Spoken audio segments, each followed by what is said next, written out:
Frickin' and Rappin', podcast with a purpose. I'm King Cooper here with Alex and Flizzo. When a woman wears a pantsuit, why does she wear high heels and no-show socks? Today, we'll be continuing the battle between the sexes. But first, let's play Wrecking or Rapping. Gender exists about as much as a slender man, a cis male named Ishmael told me to send some snail mail and make sure to post Malone the pre-sale. When a female's rubbing a tick-tock, wait, I almost had a nip slip before you peek-a-boo-hoo, for crying out loud, here comes the sound, so break down glass ceilings, no, seriously, it's silly how simple a solution can be yourself. All right, Wrecking and Rapping, you must choose one. Wrecking. I was going to go with rapping because it really just seemed like a bunch of name dropping for no reason. Who was dropped besides Post? Ishmael?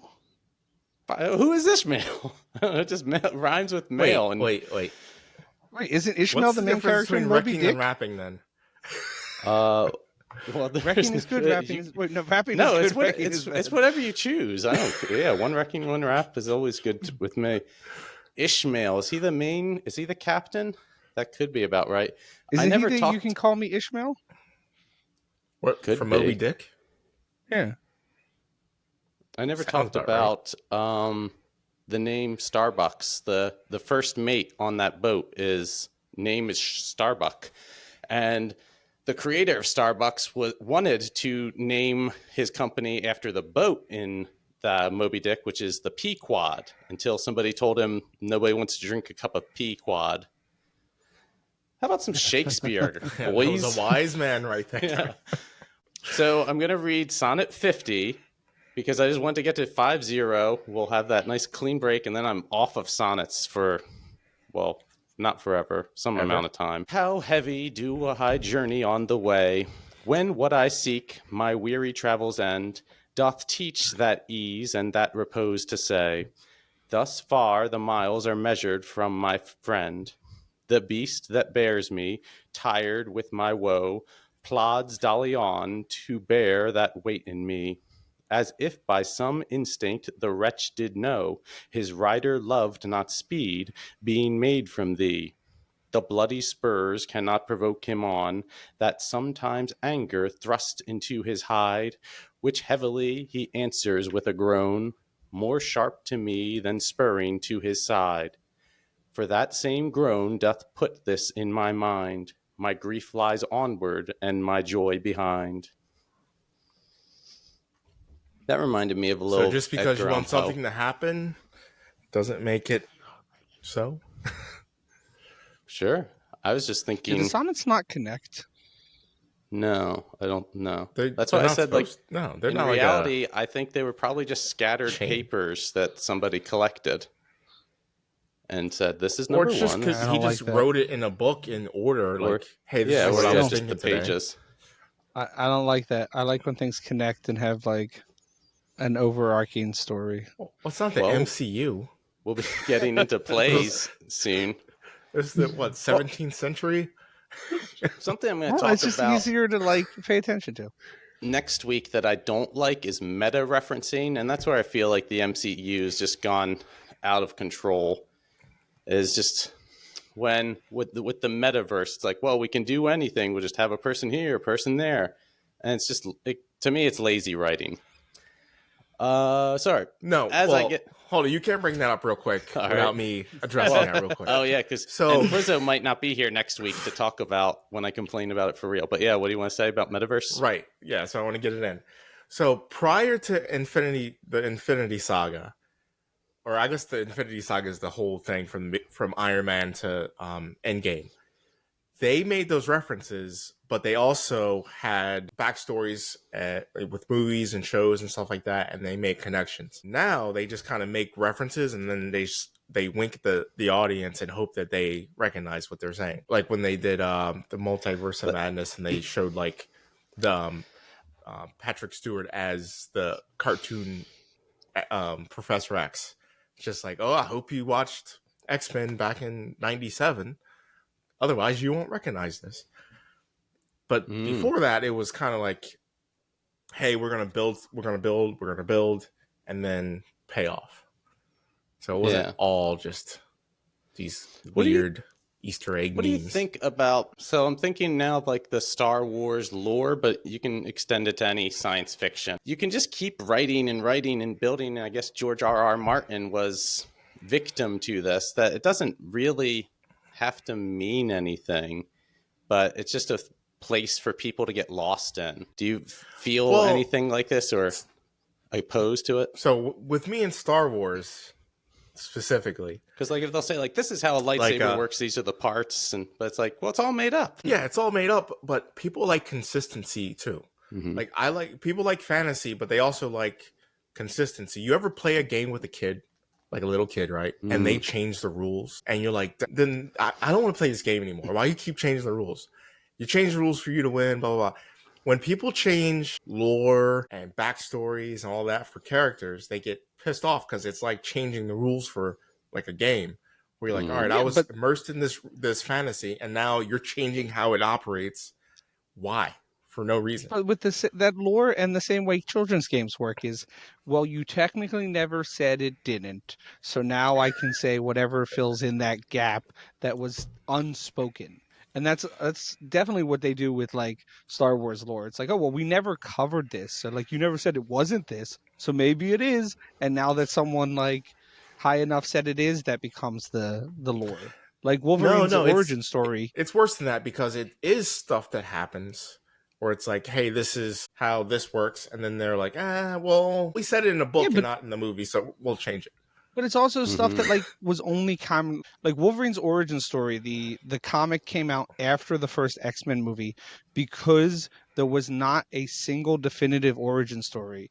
That then two writers were like, okay, well, if we put out this book first, that becomes the canon now.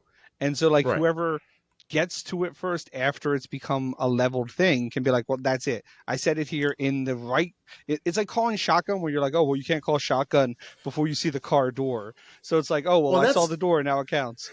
Well, that's different for comics though, because you can say like, oh, the ultimate Wolverine run, this is his origin story.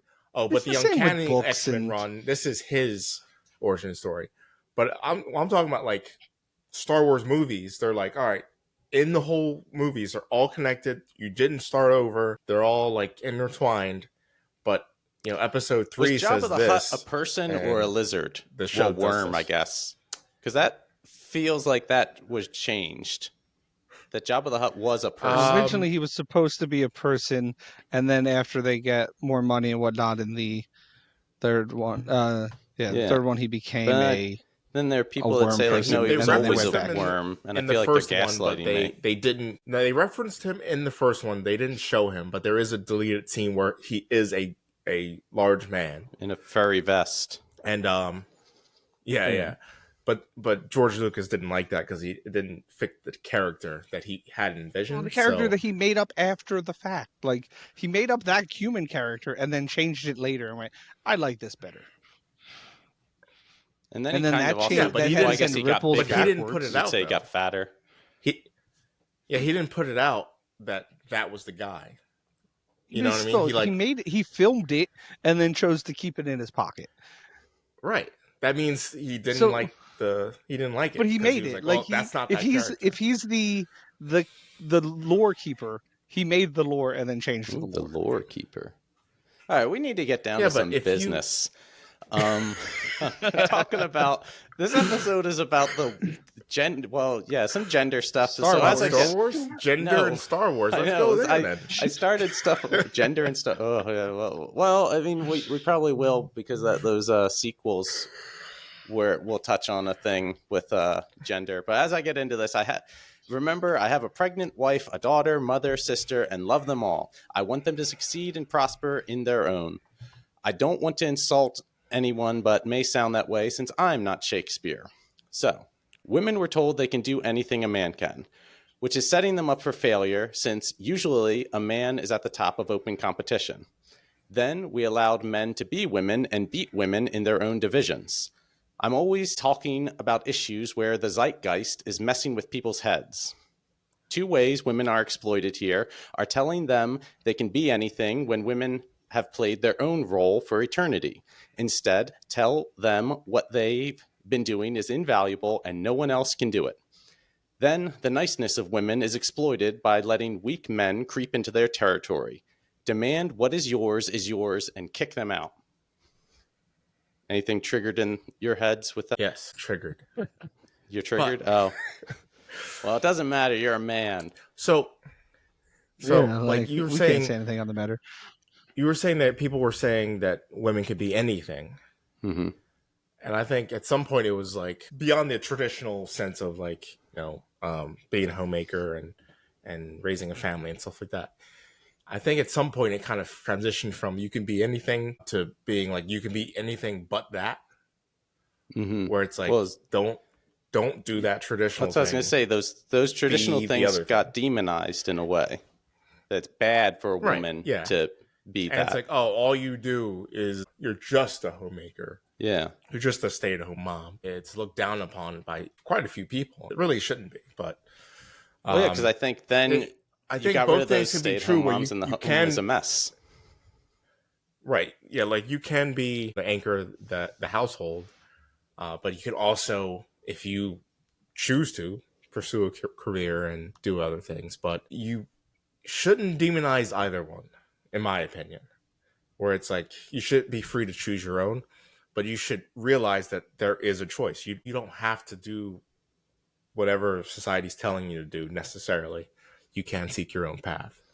So, And I think part of the message that doesn't go along with the you could do anything in the career sense is that you're making a choice and you're giving something up. And if you pursue a career that takes like 15 years to even get started, then there's a biological clock that you're going to have difficulty with. But also there's difficulty in dating then. If you're in like the top of a career, it makes dating harder. Like there are a majority of men don't want to date a woman who makes more money than them or works all the time. Like most men want to be the head of the I can see household or the the breadwinner. works all the time, but makes more money than them is kind of a foolish thing to be upset about, honestly. Yeah, I agree, and I think Like just that, people like I don't understand. I never understood that one where like, all right, well, she makes more money than you. people just Okay, focus but on that there's number. worse And, things to have. well, yeah, they People why want would worry too you much about money. income a lot, so Well, I think the problem is they don't see it as a partnership, which is the problem. That's like problem number one. They don't see it as a partnership with your mate, where it's like what's mine is yours, what's yours is mine type deal. They see it as now they're dominated by them because they make more money than them. They see it as like they're a bigger figure and they have to bow down to them because they make more money than them. When in reality, in both senses, it shouldn't be that way. Even if you're a stay-at-home mom, it shouldn't be like you're That's the husband's money. the husband is like this domineering thing that's should be feared. You guys are a there's partnership probably in your home. an underlining thing into the society of we live in with the replace not repair, where if people feel that they're not bringing any sort of value, that they are aware that they can be replaced rather than focusing on what other value they bring. I think I touched on that on like the first couple episodes of the Throwaway Society, where everybody just wants to throw something away. Let's say a lady is real high up in her career, she's making a lot of money and stuff like that, and she finds a mate in a man that he's, let's say, a garbage man. Nothing wrong with that, but Yo, that's a her union friends job. might That's a say good like, job. it's a good solid job. You're bringing home solid paychecks. You have a solid work schedule. You ain't getting pulled in for overtime a lot or anything like that. You work early. You're done early. Right? It's a good job. It's a garbage man, so that's like her the friends, first thing, the right, cover of the book. like her friends in her like sphere probably will look down upon that guy and just like, oh, but he's a garbage man. Yeah. And now, in an ironic sense, she wants to throw him away because he's just a garbage man. Even though if you guys do build a life together, that guy has a predictable schedule. He could be taking care of the kids and you probably have a great household. But just because he has a lesser job than you, people look down upon that. And in the same vein, like some guy who does sales, like IT sales, finds a woman who's a VP at some company, he could feel lesser than because she makes more than him, or feel like he's failing at his life. But I mean, hey, you got a solid 9 to 5, you got benefits, you got a 401k, you got retirement savings. What's the big deal? Start a That's why family, we start a life, start discovered a partnership. verbiage that tricks the system, whereas like you would no longer be a garbage man, whereas you're in waste management. Yeah. Yeah, But waste then I management. assume you're in the mob. So I know Yeah. women know what are normal gender roles because I'm a stay-at-home dad. And I see the sexism of being in a position where I don't belong. So when I take the baby to the grocery store, women are always praising me to, oh, a dad, it's daddy day. And it's like, every day's daddy day, lady. But when my wife is there, women will Every day is judge daddy day. women will judge how her appearance and how the baby is dressed in a way that they don't do it if it's just daddy day. I guess that's something we can't touch on too much, is like how women judge other women, but because that is a whole sphere in its own. And this is what I'm just talking about, is we Yeah, if we ever have a recognize woman these on roles. the podcast, I would want to ask them about that, because I'm curious why that happens. Because I see it happen often, unfortunately. Yeah, where it's just kind of like unnecessarily tearing down. I don't It's know. usually Yeah. backhanded statements as well. Like, whereas if a dude's gonna say something negative to you, he's just gonna say it because it's like, this is it, and then move on because you don't really Well, care either way. yeah, I'd hear something like, so the baby doesn't have shoes, and it's like, where are your shoes? Oh my goodness, mommy wasn't prepared for you today. And so it's like, who are you? Which is another thing. Having a baby is not an invitation for strangers to just come up to you and talk to you. So I want to break that Oh yeah, it is. thing. That's a big Oh, invitation. It's got balloons and everything. I had some lady come up to I me never one understood time. that concept of wanting to touch someone's belly. Oh, Oh, yeah, that's weird. That's weird. especially a stranger. That's very Just weird. walk up. You know what's funny is like what guys can do and what girls can do. Like guys can't go up and start rubbing bellies. It ain't happening. I Or mean, you pregnant can bellies, once. rather. though. You Hey, get you've one been time. doing push-ups. Well, but dude, Well, I guess that's the other side of that coin. No man would be like, "Hey, don't touch me." They're like, "Yeah, I have been. Thank you for noticing." Like, because dudes, I guess, wouldn't think twice about someone else touching their stomach with a I compliment. do want to work on guys complimenting guys, though, because I think that is a big problem in society. Is guys are more likely to just be lone wolves. We're isolated and we're not getting compliments, but everybody wants compliments, and that's why I try and notice Flizzo's shirt when he had the Nightwing. And I like the Darth Maul shirt, but Darth Maul is a representation of Satan, isn't he? Oh, No, he's okay. a whole race of people, and like they all just have horns, and they're not all red. He just happens to be a red one. he's a Zabrak from Dathomir. Come on. That's all made up, though. He's the bad guy. He is red with horns. That's Satan. A traditional role men are not good at is the gatherer. I'm not good at getting stuff at the food store, and my wife uses Instacart sometimes to get food delivered. She knows when it's a man shopper, and he always has problems like not being able to find items or not understanding the deal. So it'll be like a 2-for-1 deal, and then there's not an item, so he just picks a different item, not understanding I only wanted it because of the deal. And so often they'll pick rotten foods. How do you guys fare in grocery stores? Hey, I feel that might be like Pretty good. an Oh, okay. ADHD autistic thing, like because I am very good at making sure to pick and shop and whatnot. And then I mean I'm better than my Harlequin at it. She's not great at the focusing in a food store. Is Harlequin not It would be a negative? female jester. Is Oh, okay. fool or Wouldn't that just be jester a not jester? negative? Well, Well, when you phrase it that okay, way, I'm it's, sorry. Fool I'm- is jester. but okay. So please take a moment to subscribe or follow the channel. Alex, is anything wrecking your week? So this week, I'll take that as a yes. I guess I know we don't date things, but the new summer blockbuster of Deadpool and Wolverine just dropped. And I don't know if it dropped on like a Thursday or Wednesday or whatever. I don't know. But with the way social Thursday media into Friday. exists, spoilers are so upsetting. Like I knew I So had when to you see get that something movie like as spoiled soon as for I you, yeah. I think we saw it Friday because like I knew if I didn't see it, I'm online too much to have not had the whole movie ruined for me.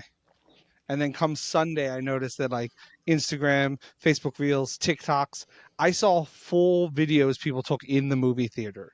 It's like if I didn't see this movie, there would be nothing that I didn't know about it going in. And I'd rather enjoy the Well, things. I've learned to stay offline if I wanted to see a movie and I'm going to see it in the first week or 2 weeks of the opening. Stay offline and be a hermit. I learned that way back during the Dark Knight. I remember that was spoiled for me, and I saw it on opening night. So what was spoiled just for you? stay away, man. Just the whole plot was spoiled. Well, now the problem with plot nowadays is that like trailers are basically the plot. Because I know with Trailers are a Fault in garbage. Our Stars, I never read the I book. used to watch but I saw trailers the just to get the trailer, whole movie. Right, like I saw the trailer for Fault in Our Stars too many times that then I asked our sister, I said, "Hey, is this what happens at the end?" And she's like, "Yeah, how'd you know?" And I was like, "It shows you in the trailer. If you look at the imagery enough, you see like the whole story is just played out there." And it's like when a trailer has a scene that's in the last 15 minutes of a movie, it shouldn't be in the trailer. First of all, speaking Like- of spoilers, speaking of the MCU, them announcing that Robert Downey Jr. is going to be Doctor Doom. What is that? That's a spoiler in itself. That should have been Well, that's a major movie reveal. Was that part of should that have is been major grasping reveal. at straws. That movie's not coming out for 2 years. They are literally just trying to keep you interested in the MCU because they're like, "Oh, but look at this That thing, it should have matters," been- and it's like it doesn't matter. I mean, yeah, Can Deadpool you imagine? Like, even you ever was like a do you remember grasp at watching straw. Rogue One? Do you remember watching Rogue One? I I never watched seen it it. in And movie like what, theaters, knowing and that they I all did die not- at the end? Oh, Well, I hope they did. Going Yeah, into, there'd I was be like, no I never way heard that of they these wouldn't people. die They at the end of fell that down. movie because it was a movie in between two movies. But no, but that's not it. That's not it. I didn't know about that Vader scene, the hallway scene Oh, with okay. Vader. And Yeah, I remember the reaction that everybody had, and it was amazing. And I loved being in a movie theater, experiencing that. And those moments are just being ruined by advertising, by the rush for online media to be the first to review a movie and stuff like that. And they do the full spoiler reviews immediately. Moments like that get ruined now because you expect it to happen. When's that scene gonna come where Vader starts slashing people in the hallway? exactly. Like then you're anticipating a thing, and that's why I don't like spoilers in general. Like I don't want someone to ever say like, "Oh, Yeah. you'll be amazed by this," and it's like, don't tell me that because now I have an anticipation. Did I? Like I don't want to know I spoiled a anything movie about make sure this to for you thing. stay one for time. the second after credit scene. Do you remember I spoiled one for you, Alex? I walked by. I don't You were know. watching something, and I walked by, and I said, "Oh, this one with the twist at the end." Sixth Sense. And you were, no. I'm glad I don't It remember probably that, was 'cause- something like that. Because like I hold grudges, and like I mean, if I remembered that, I would probably still be angry. So I'm happy I don't. But yeah, like that's sort Yeah, of you're like sitting at when your people house just and make. I walked by. I was like, it was an old movie. That's You the should sort have of watched thing it. that little bits, Well, I was things like that, thinking just there's upset a- me so much. There's always another movie, but what I want to ask you guys about is why are you entertained by movies still? You've had the experience before of like that Darth Vader, the yay thing. Because like for me, it's like I've had it once. I'm moving on. I don't care about movies anymore. Because Like, I don't read I had books. Breaking Bad, so I didn't watch Game of Thrones. Oh, okay. Well, so yeah, so you're It's like, limiting is it your not the same thing media as like? in Yeah, one way. it's the way I take in stories. Like Mm-hmm. I mean, it's a good Yeah. break from like the crazy story that is reality. Basically, Yeah. like you get a break from your everyday stuff, or if you having a bad week, like it's a good break to have that movie, that story, that show, where it's just like, oh, okay, let me invest in their problems or their story, their laughter. I guess science and you fiction just can kinda take you further change. away from your life too. But this week, did anything happen in history, Flizzo? So this week in history, actually got a tip from a viewer about this one. Just over a century ago, in 1921, two brilliant minds revolutionized the treatment of diabetes. Dr. Frederick Banting and his assistant Charles Best made a monumental discovery by isolating the hormone Insulin. Antic and Best were able to isolate the hormone from dogs and then able to reproduce diabetic symptoms in animals. They then provided insulin injections to produce normal blood glucose levels. Prior to this breakthrough, diabetes was a fatal disease. Countless individuals suffered and perished due to this condition. With this isolation of insulin, hope emerged, and their tireless research and dedication transformed lives, extending and improving the quality of life for millions of people. So, Banting and Best's legacy serves as an enduring inspiration, reminding us all of the power of human ingenuity and the importance of medical research. Yeah, the human mind is unstoppable, right? Well, not always. So in today's Bible reading is about the Tower of Babel, and the message is when all humans come together as one, they felt equal to God. And this is going to be Genesis 11 verses 4 through 9. As they said, "Go to, let us build us a city and a tower, whose top may reach unto heaven, and let us make us a name, lest we be scattered abroad upon the face of the whole earth." And the Lord came down to see the city and the tower, which the children of men builded. And the Lord said, "Behold, the people is one, and they have all one language. And this they begin to do, and now nothing will be restrained from them, which they have imagined to do. Go to, let us go down, and there confound their language, that they may not understand one another's speech." So the Lord scattered them abroad from thence upon the face of all the earth, and they left off to build the city. Therefore is the name of it called Babel, because the Lord did there confound the language of all the earth, and from thence did the Lord scatter them abroad upon the face of all the earth. And the reason I focus on that today, because I'm talking about that we are not all equal. Everyone is different. Everyone has a role to play. When you say equal or not equal, like in what sense though? That we're not one. We will never reach a sense of oneness, and that we never Till should. all are one. Because then we begin to think that we are more powerful than God. So we should accept when there are differences, not to degrade people that are different than us, but just to like, yeah, I like cheese, you like peanut butter.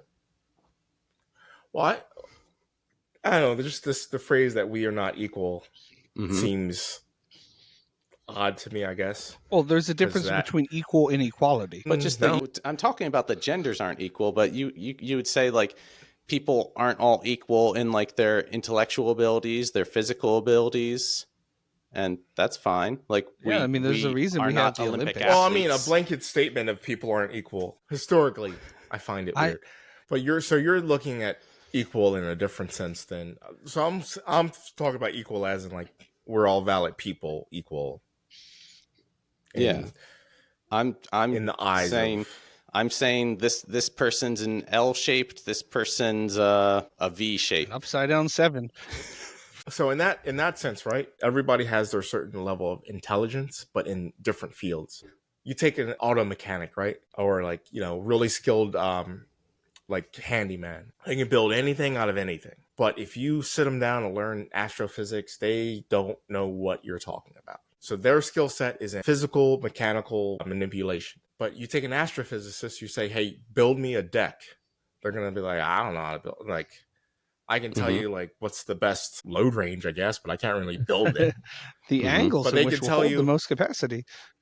Yeah, they can tell you how nuclear fission and the fusion of hydrogen atoms in the sun occur. I feel that we are all equal as people, but we all have our specific skill sets that we need to contribute to society to make us all as one group. What I'm talking about in this episode is that the men have their skill set, the women have their skill set, and that one is not better than the other. You need both of them to come together. Don't try to make them equal, because a man can never be as good of a woman as a good woman can be, and a woman can never be as good of a man as a good man can be. And finding weak examples doesn't help the argument. Oh yeah, but the man and woman roles, you're saying they're not equal, but I'm saying they're equally as important. They just need to be more complementary.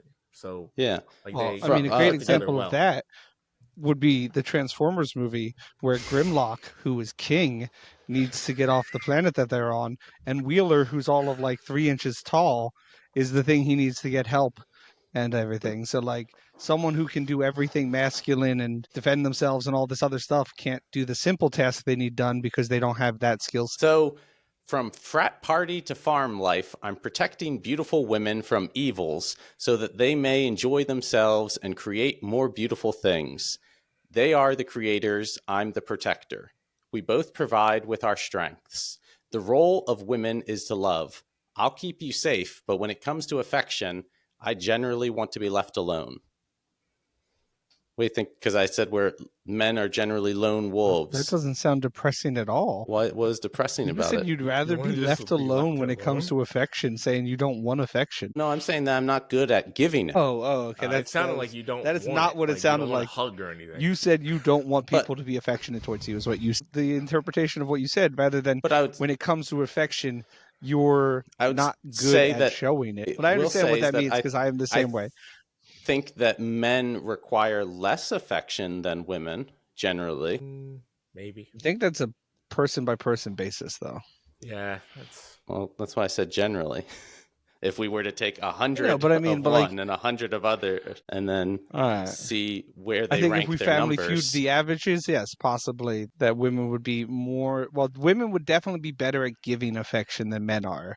But I feel that men would want just as much of affection, but the societally don't know how to say it or feel comfortable receiving it. Yeah, they've been So told not to. They give don't it out. feel comfortable receiving it. Yeah, that's not what you said originally. Who cares? What are you getting hung up on my babble for? We are stumbling in the dark. If you stay stuck on the past, we'll never move forward. Do you want me to past is reread? safe. The past is safe. What did Shakespeare say Yeah, the today? past is Past is safe. My the past has grief's- already happened. You know what? Yeah, my joy is behind. My grief is onward. So yeah, I guess See? let's You know just what's stay already in the happened. past. You're comfortable in what has happened.